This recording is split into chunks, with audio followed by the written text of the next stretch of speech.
The summer of 2002 was a very important milestone in the development history of Runescape. In a news post, it was the first time Andrew Gower teased the development of a new 3D engine for Runescape. This was largely accelerated by the rapidly growing development team, bolstered by the company's membership program that had become a roaring success. At the time, this news probably sounded very mysterious and unexpected. Looking back though, we know that behind the scenes the groundwork was being laid for the game that we all know and love. After all, old school Runescape is built off of a backup of the Runescape 2 engine. It would only be a matter of just over a year until the first Runescape 2 beta became accessible, but in the meantime, players were still looking for new content to explore. Unsurprisingly, due to the development effort of the new engine, there was no massive content expansion in June or July of 2002. Instead, Jagex put out a whopping 5 quests over the 2 months. These quests were some of the most iconic quests ever put into the game, laying some of the core groundwork of RuneScape's lore in the process. Are you ready to head out on our new adventure? I certainly am. Welcome back to July of 2002. Hello there, and welcome back to Time Traveller Ironman and July of 2002. Welcome to the summer, it's time to get sweaty. So what are we doing back here at the Hobgoblin Peninsula? Well, it's really simple. We basically just need to complete some quests for this month, and the first one actually requires 20 Limpert roots. So we need to revisit our old friends here and gather those Limpert roots just like back in February of 2002. The cool thing is, however, this time I have an upgrade. I can actually use my Dragon Longsword for one of the first times. I don't expect it'll take too long to get the Limperts we need. It's only about 120 kills to go on rate, so this should not take too long at all. And there we are, Limpert route number 20, pretty much right on rate. I absolutely love these guys, they're so consistent for Limperts. Okay, with these Limperts in hand, let's go ahead and let's begin this quest. Okay, so our next quest actually brings us back here to the Flying Horse Inn in East Ardoyne. And as all pubs tend to attract, there's a shady figure sitting at one of the tables here, and we're going to speak to him. And he immediately tells us he's seeking a hero to go out on an important mission, which is not suspect at all. Indeed, I am a mighty hero, so I inquire more about what the quest involves, and Lucien tells me that he requires the Staff of Armadil, and that it's hidden in the deserted temple of Ikov, just northeast of here. He warns me that there's a dangerous monster somewhere in that temple, but I'm not too worried about dangerous monsters, they're not too scary. If I ask Lucien why he can't obtain the staff himself, he says that the guardians of the Staff of Armadil fear him, and they set up a magical barrier which even his power cannot overcome. Very suspect. If I ask what the reward is for obtaining the staff, he just lets me know that he will reward me well, apparently, whatever that means. But let's go ahead and start the quest. I'm very confident. I said, that sounds like a laugh. Lucien warns me that it's not as easy as it sounds, as the monster inside can only be killed with a weapon of ice. He also gives me a pendant that'll allow me to enter the Chamber of Fear, so I'll need that. And as he gives me the pendant, he lets me know that he can no longer stay here in Ardoyne, which is kind of interesting. So after my quest, I need to meet him just across the river of Edgeville, northeast of Varrock. Alright, with our quest under our belt, let's go ahead and get started. Let's head to this temple and find the Staff of Armadil. So as Lucien described, northeast of Ardoyne, there is the temple here, which just has a ladder mysteriously placed in the center of it. Now the first thing we're going to do is we're going to venture down these stairs into this room, which is mysteriously well furnished for a cave. But in the back of the room, there is a little closet. And in this little closet there are these boots of lightness, which are very crucial to this quest, as you'll see in a little bit. Now if we try to go in the southern gate, it's completely shut and it won't open, but the northern gate is actually open. Located inside are some giant skeletons, which isn't too interesting. Located inside is this room here with this extremely broken looking bridge. If I were to just try to cross it on my own, you can see I just completely fall into lava and get completely butchered by it. And then I have to walk all the way around and leave through this ladder over here. And the ladder takes us to a trapdoor here, just south of Hemnister. Annoying. Let's go back around. So this is actually where these boots of lightness come in. If we wear them, it makes us light enough to cross the broken, decrepit bridge safely, which is an interesting mechanic for a quest because you didn't really have weight back in RuneScape Classic. It was just kind of an item that allowed you to do this part of the quest. It didn't really make any other difference. However, they do have the same defensive stats as regular leather boots, so I will be using them in place of my leather boots now, just for the fashionscape, but there's really no benefit to me in running, obviously. And the reason we wanted to cross this bridge is there's actually a lever chilling out in the room here, which is also mysteriously well furnished. Very interesting. And the reason we wanted this lever was that there is a mysterious lever bracket here that we can throw it on and then enable us to unlock the southern gate. So with that out of the way, we are free to move through the southern gate here and venture forth into the ice part of the dungeon. In the ice part of the dungeon, there are just some random closed chests. And if I search them, I have a chance to get some ice arrows, which I'll need to fight that monster that Lucian talked about.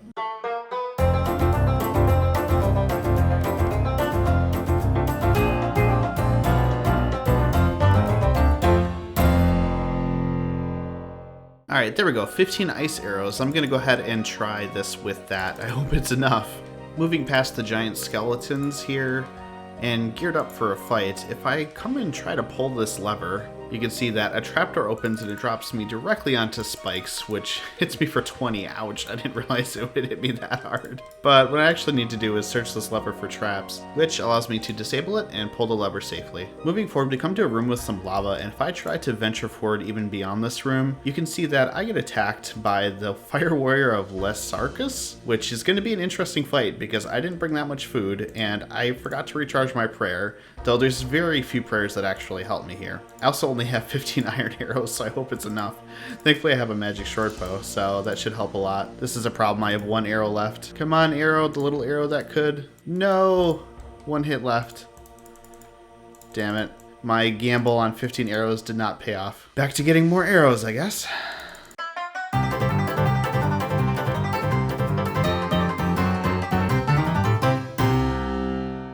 Alright, here we go. Round 2, Mr. Firelord. This time I have 20 arrows, which is 25% more than last time.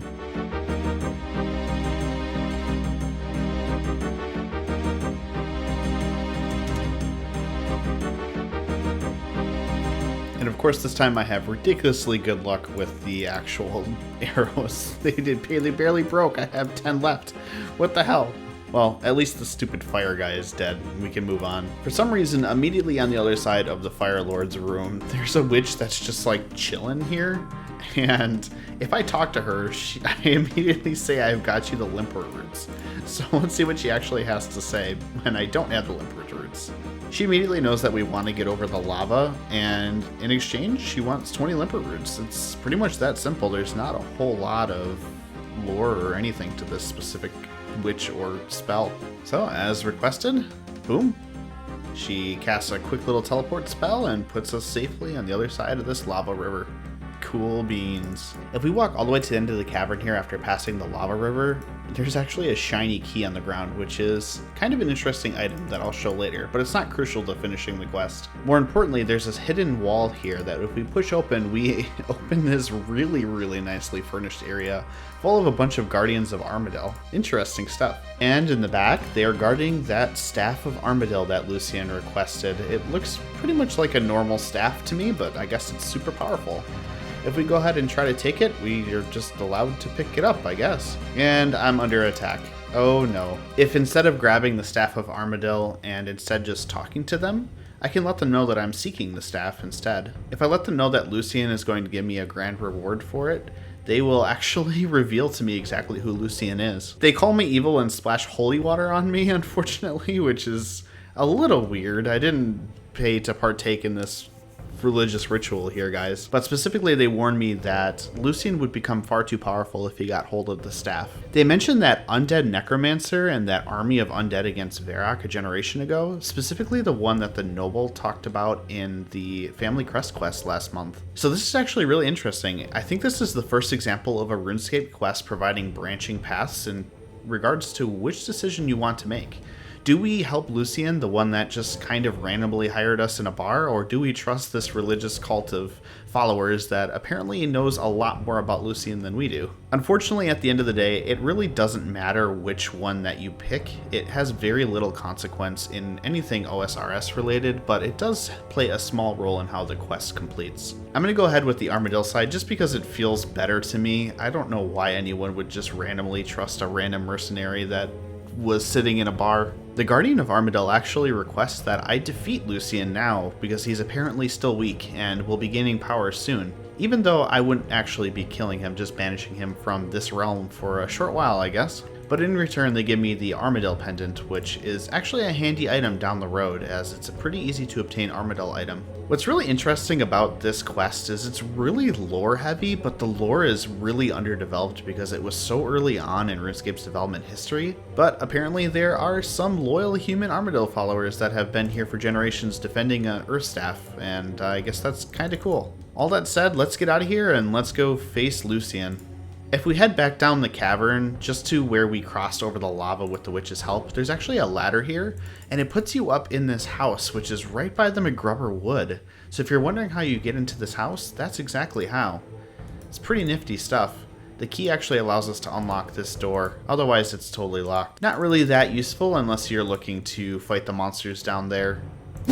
And following Lucian's advice, we found him in a house just here northwest of Varrock, as expected. We can go ahead and talk to him, and he'll ask me if we have the Staff of Armadillo, and we just say, nope, not yet. And then we turn around and shoot arrows into his face.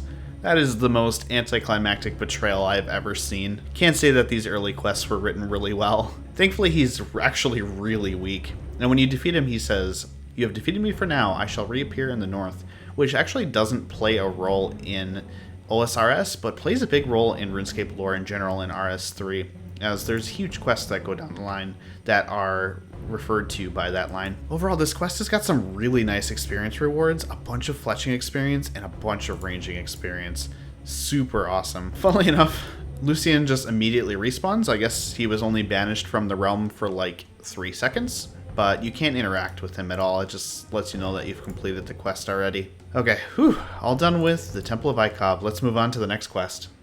So next up, we're basically just going to roleplay handyman here, and we're going to repair a clock tower. Yeah, it was the time of filler quests for sure. A time that we really haven't seen since, honestly. But south of Ardoin here, near the monastery, there is a clock tower that's been added, and if I talk to the monk who runs it, he'll let me know that it's broken and we need to repair it. That simple. The monk lets us know that there are 4 cogs that we need to find that somehow got into the basement and are no longer on the clock spindle itself, and they're too heavy to carry more than one at a time, but if I bring each one to him, he'll let us know which floor they go, though he doesn't know which spindle they go on specifically. He also warns us that the cellar is full of strange beasts. I'm used to it at this point. Every basement in this world is full of strange beasts and deathly dangers. Funnily enough, in order to get our first cog, we don't even need to use the basement in the clock tower itself. We need to find an alternate access point to get in, and that takes the form of this weird, long and winding tunnel just south of the Ardoin Zoo. Finally coming to the end of the tunnel, we find a hidden wall here that we push open and obtain the blue cog. That easy. Well, really wasn't that easy. I had to walk really far away from where I was supposed to be. We can actually climb this trapdoor to get out faster, but we can't go back down. So the way the placement puzzle works, it's actually really simple.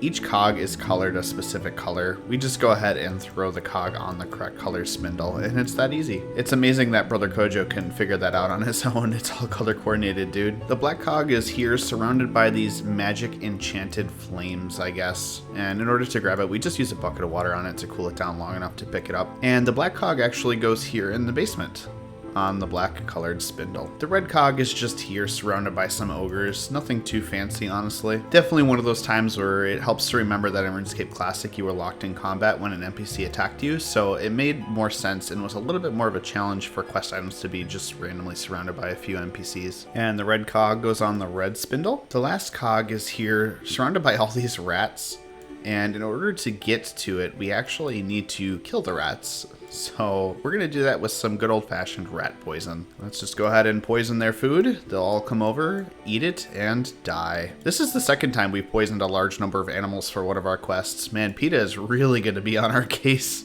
And thanks to all the rats, we can open the door and grab the final cog. And the white cog goes on the white spindle, and we are done. Let's go ahead and talk to Brother Kojo and finish the quest. Apparently I am clever, and the townsfolk will now know the correct time. Thank goodness. Our reward is a massive 500 coins. Geez, I'm gonna go on a spending spree with that. Thanks, Brother Kojo. Okay, that diversion out of the way, let's get on to the next quest. So our next adventure actually has us venture forth into a battlefield between the Khazard troopers and the gnome troopers. This is very interesting and very large scale for anything we've seen so far in a RuneScape quest. I always thought this battlefield was just so cool, and it's such an iconic part of the landscape to just walk through. And because of that, we're going to waste no time and get ourselves right involved in this conflict, because that's what we do. We're adventurers and we stick our noses where it doesn't belong. Unfortunately, that means that we're going to have to navigate the tree gnomes maze here in order to find our way into to talk to their king, but this shouldn't be too bad. Finally making our way into the actual tree gnome village, there's not really a whole lot going on here, just a bunch of gnomes and a general store. It is a new area though, and that's pretty cool. But the main reason we're here is to talk to King Bullrun and get involved in this war, because that's exactly what I want to do. King Bullrun talks about how they have always been protected by this spirit tree and its 3 orbs of protection, as they're primarily a peaceful race and they use that to ward off any attackers that might come against the village. But the forces of Khazard have been invading from the north, and in defense, they tried to take an orb there to the battlefield, but it was a mistake because it got taken. And without all 3 orbs, they are completely defenseless. So that's it. Our quest is to reobtain the missing orbs so the gnomes can defend themselves adequately. Very handily, there is an NPC that will guide us in and out of the maze now, and that should speed things up a lot. So King Bullrun told us to find Commander Montai here on the battlefield, and here he is. So let's talk to him and see what he needs us to do. He's got eyes on the orb. It's in the Khazard fortress to the north, but they can't get in until they weaken the defenses there. And our first task is some busy work. Unfortunately, he just needs 6 loads of wood in order to strengthen the fortifications here on their battlefront. So let's chop 6 trees and return back. This isn't exactly what I had in mind when I signed up for this war. Returning to Commander Montai, we turn in our 6 loads of wood, and then fortunately we get a better task than that. So next, I need to go around and find 3 tracker gnomes that have attempted to find the exact coordinates of the stronghold so can be targeted by an artillery blast. We also get permission to fire the ballista as soon as we know the coordinates, so that's really cool. Let's go find these tracker gnomes so that we can do that. The first tracker gnome is camped out just to the west of the stronghold, and unfortunately, he's gone completely insane. Unfortunately, as a result, there's no way we're getting a coordinate out of that gnome, so we're going to have to guess that coordinate. The second gnome is just north of the stronghold, and that gnome at least is a little bit sane and is able to tell us the height coordinate. The last gnome has been captured, unfortunately, so he's here in the jail. For some reason, the Khazard troopers just let me barge right in and speak with him, which I don't know why they would, but I guess they don't know that I'm allied with the gnomes right now. Thankfully, even though captured, that gnome did not crack and was able to tell me the Y coordinate. With 2 of the 3 coordinates, we can actually go ahead and fire the ballista at the stronghold, but we don't really know what it is, so we just need to guess. But there's only 4 possible values here, so it should be pretty easy. We fire one more time, and it's a hit. Let's go ahead and see the damage that we just caused. So yeah, thanks to that ballista shot, we totally destroyed a wall of the stronghold, and we can just crawl right on in. The Khazard commander attempts to attack us, but fails because he's stuck behind a wall, so let's just go ahead and walk past him. There's another commander up here who also attempts to attack us and fails because I don't know why, but we're gonna go ahead and grab the orb anyway. Okay, now he's mad. Then we'll just go ahead and leave out the front door with the valuable possession in tow. Look at that, I went from collecting logs on the battlefield to becoming basically the hero of this entire battle in like 2 minutes. This was the kind of action I was hoping for when I signed up. We go ahead and bring the orb back to King Bullrun here, and it should be quest complete, right? No, unfortunately, it's not. King Bullrun tells me that a bunch of Khazard soldiers came in the night and took the remaining 2 orbs from the tree. I don't know about you, but I was only gone for like 10 minutes, so I don't know when there was a night for them to come and take those orbs anyway. Maybe they were gone the whole time and no one just noticed until like right now. King Bullrun lets us know that a warlord took the orbs and is camped out just northwest of the battlefield, so we just need to go face him and get the 2 orbs back. So we find these guys camped out just a little southwest of West Ardoin, which actually doesn't exist, so I wonder what this area looked like at the time. But now it's basically just a corner in the middle of some dead woods.